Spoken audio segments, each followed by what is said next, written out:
అంటే హైందవ మతానికి చెందినటువంటి గ్రంథాలు ఏవైతే ఉన్నాయో అవి ఆర్యులు రాశారా లేకపోతే ద్రవిడులు రాశారా అని అన్నది ప్రశ్న.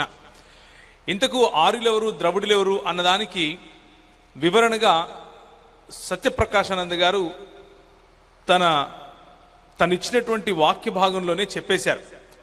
అయితే కొన్ని విషయాలు ఈరోజు రేపు కూడా మనం ఇవే చూసుకోబోతున్నాం కనుక కొన్ని విషయాలు మాత్రమే ప్రస్తావించే ప్రయత్నం చేస్తాను. ఆర్యుల భాష సంస్కృత భాషగా వాళ్ళు పేర్కొన్నారు. రుక్కులు కానీ అంటే ఋగ్వేదంలో ఉన్నటువంటి రుక్కులు రాయబడినటువంటి మంత్రాలు వాటిని రాసినటువంటి సమాజం వారు వాడినటువంటి భాష సంస్కృత భాషగా మనకు తెలుసు.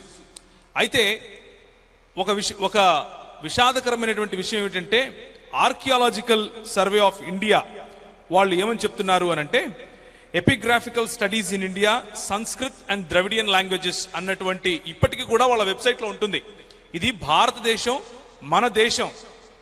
మన దేశం ఇచ్చినటువంటి పురావస్తు శాఖ అన్నటువంటి ఒక గవర్నమెంట్ వారి వింగ్ వాళ్ళు పెట్టినటువంటి వెబ్సైట్లో వాళ్ళు పెట్టినటువంటి మాట ఏమిటి అని అంటే ఈ రోజుకు కూడా మరి అశోకుడు పాలించిన కాలంలో కానీ అశోకుడు పాలిస్తూ ఆయన చెక్కించినటువంటి శిలా ఫలకాలలో కానీ సంస్కృత భాష అన్నది కనిపించదు. ఎన్నో వేల సంవత్సరాల క్రితమే ఈ పుస్తకాలు వచ్చాయి అని చెప్పేవారికి నిజానికి దానికి ఎవిడెన్స్ దానికి ఏదైనా ఆధారం ఉందా అనంటే ఆధారం కనిపించదు.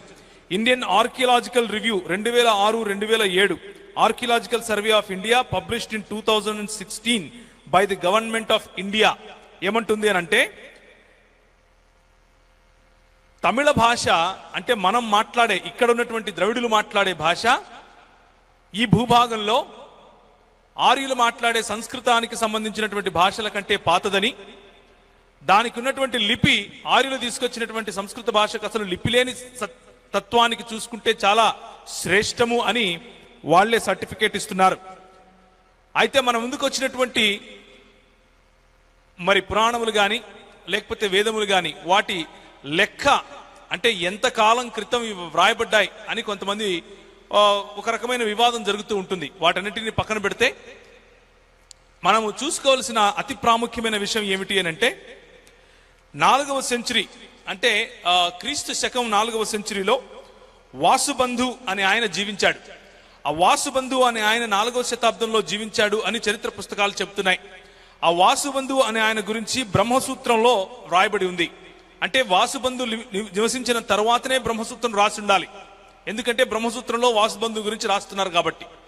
బ్రహ్మసూత్రం గురించి మరి ఆ బ్రహ్మసూత్రము అన్నది వాసుబంధు నివసించినటువంటి 4 లేకపోతే 5 శతాబ్దాల తర్వాత అంటే క్రీస్తు శకం 5వ శతాబ్దం తర్వాతే వ్రాయబడి ఉండాలి. ఆ బ్రహ్మసూత్రంలో రెఫ్యుటేషన్ ఆఫ్ విజ్ఞానవాద లేకపోతే వాసుబంధు అన్నటువంటి మాటలు మనకు కనిపిస్తాయి. ఈ విజ్ఞానవాదం గురించి లేకపోతే వాసుబంధు గురించినటువంటి రెఫ్యుటేషన్ బ్రహ్మసూత్రంలో రాశారు. ఆ బ్రహ్మసూత్రం గురించినటువంటి వ్యాఖ్యం లేకపోతే ఆ బ్రహ్మసూత్రం గురించినటువంటి మాటలు మనకు ఈరోజు అవైలబుల్గా ఉన్నటువంటి భాగవత పురాణంలో ఉంటాయి. అంటే భగవత్ పురాణములు ఈరోజు మనకు అందుబాటులో ఏదైతే ఉందో అది మహా అయితే ఇంకా ఎక్కువ కష్టపడితే కూడా కేవలము క్రీస్తు శకము 5వ శతాబ్దం తర్వాతనే వ్రాయబడి ఉండాలి.